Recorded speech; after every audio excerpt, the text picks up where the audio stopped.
welcome to my YouTube channel. You're welcome to FHL with Rhoda. My name is Okoladamlola Rhoda. If you're new here, you're welcome. If you're a returning subscriber, you're the real chop knuckles. Yes, there are some indications for Caesarian section. One of it is the mother's height. You know, there have been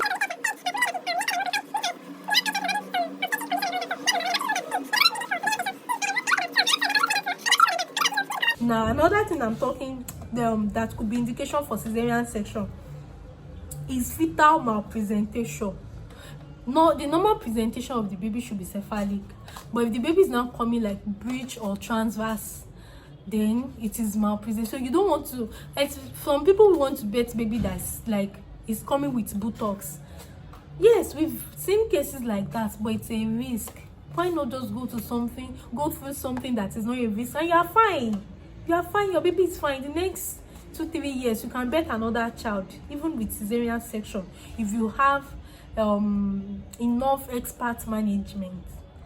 Then another thing is multiple gestation, twin gestation, triplet gestation.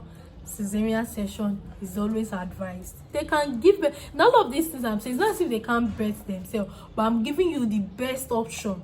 Okay, failed induction. Now what do I mean by induction of labor?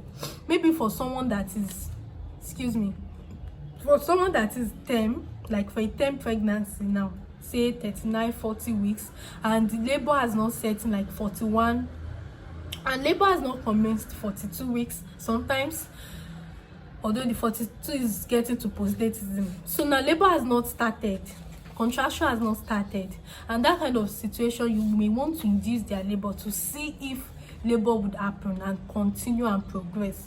So after you've induced with misoprostol and all that, and labor is not setting, is not coming, the induction of labor has failed. In that kind of situation, you have to opt in for CS, because if there's no labor, or let me say if there's no contraction of the uterus, there's no way the cervix is going to dilate, and there's no way the baby will come out. Should the baby will now remain the tummy? No. In that kind of situation, what do? We opt in for CS, and at the end of the day, what happened? The baby is fine, the mother is fine. So what's up? Then we have preeclampsia and eclampsia. I think I'm still going to make another video about this preeclampsia and eclampsia. Preeclampsia is not dangerous, eclampsia is dangerous. Or let me even say, how will I say, both of them are not good actually. But preeclampsia is before eclampsia. So if you manage your preeclampsia well, it won't get to eclampsia. The cardinal signs for preeclampsia include high blood pressure, proteinuria, and edema. Now, when it becomes eclampsia is when there is fits and the woman is convulsing. That is extremely dangerous, like dangerous. And in that kind of situation, it's emergency CS. Okay, so when you notice that when you are pregnant and you notice that okay, your legs is swollen, it could still be normal, you can be putting it on pillow and all that, raising your putting your legs on an elevated something. But when you notice that okay, your urine is showing that you have protein and your BP is rising, please seek medical attention, seek medical care. Now the final thing I have here is postdatism. Now postdatism is if your baby is 42 weeks of gestation or the EDD plus 2 weeks. What do I mean? EDD is expected date of delivery. We used to calculate it. You can calculate it with your LMP, that's last menstrual period. And sometimes the scan, most of the time the scan brings it out, but it varies depending on the type of scan and all. It varies. You can do a scan today in a place, it can give you maybe on 15th of August, and you will do it in that same hospital maybe in the next 2 hours, and it will give you 10th of August, but most times always plus or minus 2 weeks. So in that kind of situation, postdatism and contraction is not coming, labor is not happening, you're going to bring the baby out. Now that's when you have to cut open and bring out the baby. Now why this my story, long story, 60-minute plus story? There was this woman that we had, this patient, she came in, she had done CS the first time, CS the second time. She now came with the third pregnancy. She didn't book here. Now, another thing I'm going to say is, for pregnant women, please register in a good facility for your antenatal care. It is very, very, very important. I'm serious. Antenatal care is very...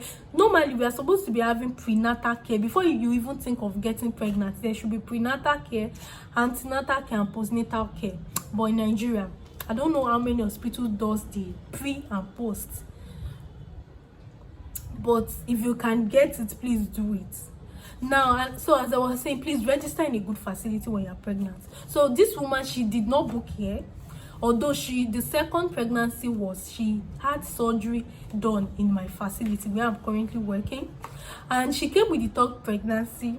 And we asked her about her history. She said that she had sex on the first time, but the second time she gave birth to herself. Okay, so we're like, okay, you give birth to yourself, fine. So maybe it's possible that you can give birth yourself the third time. We wanted to, she said labor had started and all, so we wanted to examine her, to do vaginal examination.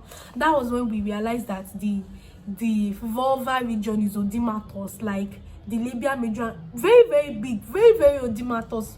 So from there, we suspected that something is wrong. Possibly she had gone to a TBA, although she said she was coming from a church. See, I'm not saying it is wrong for you to go to church or maternity homes or Ile Baby. It is wrong. Let me even come clean for you to, because the reason is anything could happen while you are birthing. And do they have, for example, if you have postpartum hemorrhage, PPH, do they have pneumatic anti-shock garment there? Can they easily get you transfused? Can they easily take you to the theater there? No. So you are risking your life if you go to, maybe you want to birth in church or in maternity homes or something. I'm a Christian, I'm a believer. I'm not against going to church. You can go to church for any antenatal care you want to go to. It's fine by you. But birthing in that place, and the reason is because there's no facility that could help you in case anything goes wrong. There's nothing that could help you. So why should you risk your life in a place where there's no facility? And you cannot even trust the sterility of any instruments that they'll be using on you. So why put yourself on another risk, potential risk, double risk? Why? So please, so back to what I was saying. She was coming from a church, and she got there. She said she tried to give us one lie. Like they already packaged that story, but it was a lie.